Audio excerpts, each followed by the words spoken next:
Thank you very much, Honorable. You can take your seats. People power? Our power? NUP? Everywhere? Thank you very much.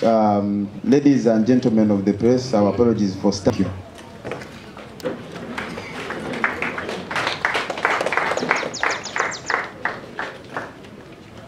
To the people of Kasese in Rwenzori. We are grateful to the people of Mayuge in Busoga, to the people of Busia in Bukedi, and we are grateful to the people of Mbali in Bugisu, and the people of Lira in Lango. We appreciate the people of Luwero in Buganda and the people of Hoima in Bunyoro who came out in large numbers to welcome us. People showed up in masses, in their hundreds of thousands, to welcome our message of change and national redemption. We really appreciate. We appreciate the warm reception, and this is evidence that the entire country, regardless of region, they are tired of Museveni's military dictatorship, and they want change, and they want that change now. I want at this moment to assure all the people where we've not reached, I want to confirm to you that we shall reach your region in any way possible, and we shall reach you soon. We soon will make a program and we shall make it public. Secondly, I want to respond to 2 letters that were received from police. The 2 letters were signed by Mr. Nwajira John. And then there was a police statement that was signed by Mr. Tumusime Kasigazi, the Deputy Inspector General of Police. In the first letter, dated 7 September, they purportedly asked us to hold our activities because Kyagulanyi Ssentamu was apparently a target of terrorists and they could not protect us, so they wanted us to hold our activities.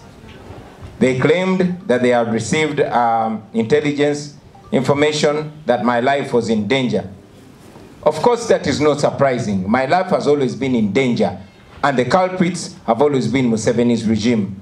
They tried to take my life in Arua on the 13th of August 2018. They tried to kill me during the presidential campaign, and yes, we revealed to the nation twice that we had information from reliable sources that they were targeting my life because they are scared. This is not surprising, because this is their historical modus operandi. This is what the NRA regime has been doing since their days when they were still rebels and therefore terrorists.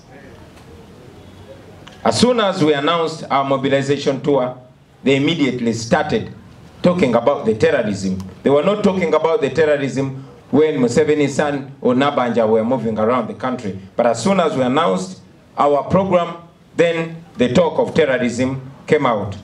It is clear to everyone that they intended to create fear in the population in order to find reason to block us from proceeding with our programs, especially here in Kampala metropolitan region. You know they are very scared. Everyone knows their intention, but we constantly expose them. The second letter purportedly asked us to stop our activities, claiming that we haven't been abiding by the regulations. When we wrote to the police, we just notified them. We never asked for permission from the police because there's no law whatsoever that requires us to seek permission from the police. So we did not ask for permission from them. In his statement, Kasigazi purports to ban activities of an unofficial political party, which power he does not have. He does not have power to ban activities of a political party. You know? So I want to assure you that we will never, I repeat, we shall never obey any illegal and emotional orders. Our people have been very peaceful, like you saw. We have always ensured that road users use the road peacefully, and our activities have been giving freedom to everybody to drive. Our people have been peaceful, like we say, but interestingly and ironically, the people that have been blocking roads for hours now are calling us out for blocking roads. You have seen Museveni, his son, his daughters, and his hunger zone blocking roads with impunity for hours, including here in the city center. Museveni himself blocks roads for hours with impunity. I mean, we have also seen Museveni's son blocking public roads here in Kampala just because he's celebrating his birthday. We have also seen known criminals, which you know, that block roads with impunity, but police has never talked about them. They instead protect them. As for Kasigazi, the statement that he made, it sounds like a statement that comes from the NRM Secretariat. The use of words like mob mentality, words like bullying, words, I mean, him describing us like radicals clearly speaks to somebody who is doing politics and not law enforcement. In addition, Kasigazi has turned himself into the prosecutor, the investigator, and the judge. It is, I mean, not for him to call us sectarian. It's not for him to declare us that we are defaming Museveni. If we have committed any offense, there are courts of law. Let them take us to court. I want to make it clear, although I know that all of you have seen that our activities have been very peaceful. And this has gone ahead to show the world that it is only when the police and military come in that chaos ensues. We have been peaceful because the police has not brought in any confusion and chaos. Even the one road accident that happened, the incident that happened in Hoima, was purely a road accident. Of course, we sympathize with the family of the victim and we pray that the soul of our brother rests in eternal peace. So let me make these very clear comments. This is seen in their actions and it only speaks of fear. They are scared because they know the truth. They know the people are tired of them and they are clearly working for the regime and not for the people of Uganda. They started with the fake terror reports. When they failed, now they are bringing other excuses. I want to assure the nation that our business first and foremost is to remove the regime in power because that's the excuse they also gave. Yes, we want to remove Museveni's regime. We don't pretend about it because it is illegitimate. It has violated every constitutional principle and it's upon us to remove that regime. Article 3 of the Constitution empowers us to do what we have to do to restore our constitutional order. So we are within the Constitution. If you disagree with us, if you think we are breaking the law, we are ready to face the courts of law. We don't seek for your permission, Mr. Kasigazi, because you have no power to permit us. We have that right within the law and we shall continue exercising it. I also want to reassert that the police is not a court. If they claim that we committed any offenses like defamation or promoted sectarianism, then let them go to court. We shall meet them in court. I want to remind the country and to debunk their tribal talk.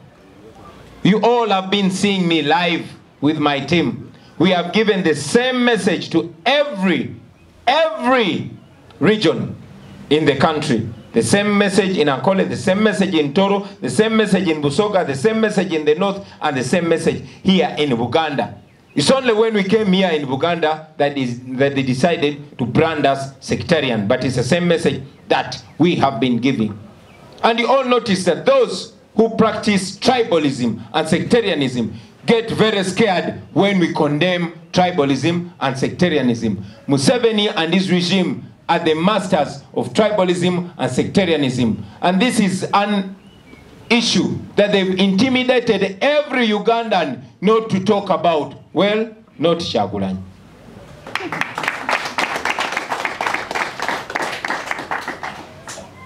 It is time, I think, ladies and gentlemen, that our country has a frank and honest discussion about tribalism and sectarianism. As a country, we must address that issue, and we must address it now.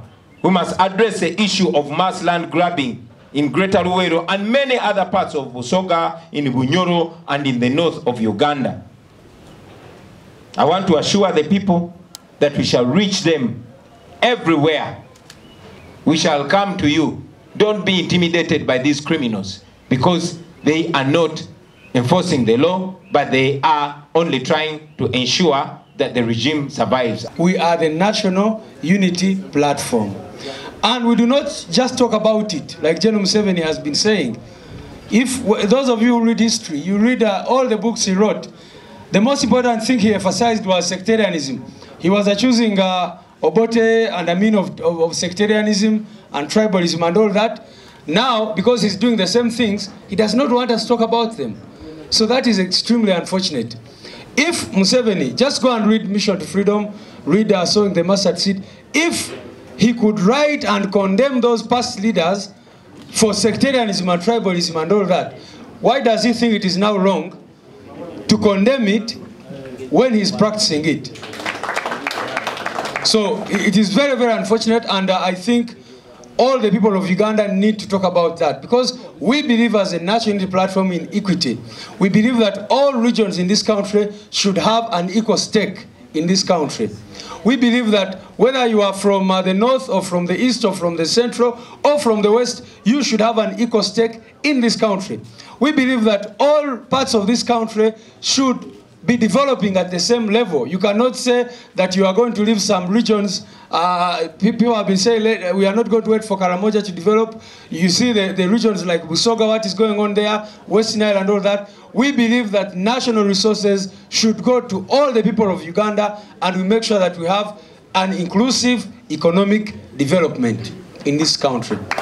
And so those who talk about sectarianism, we are just condemning the evil that you do. The fact that in the National Unity, if you look here, amongst the leaders here, and it is very unfortunate, I think the president talked about it. When he was in Rwenzori, he talked about the problems affecting the people of Rwenzururu. He talked about the humiliation of the Omusinga. Why did they say it was sectarianism? Because he talked about it. When he went to Bugisu, he talked about Bugisu Cooperative Union. And he stressed the challenges of the people of Bugisu that they have been going through. When he was in Busoga, he emphasized the problems in Busoga, including the prices of sugarcane, the unemployment there, etc., etc. Why did they come to talk about sectarianism at that point? Why is it that when he comes to Luweero and emphasizes the problems of land grabbing, the problems of marginalization and all that, how come now they're talking about sectarianism? So I want to emphasize that the National Unity Platform, we are not just NUP in words. We are the National Unity Platform in values, and that is what we believe in at the core.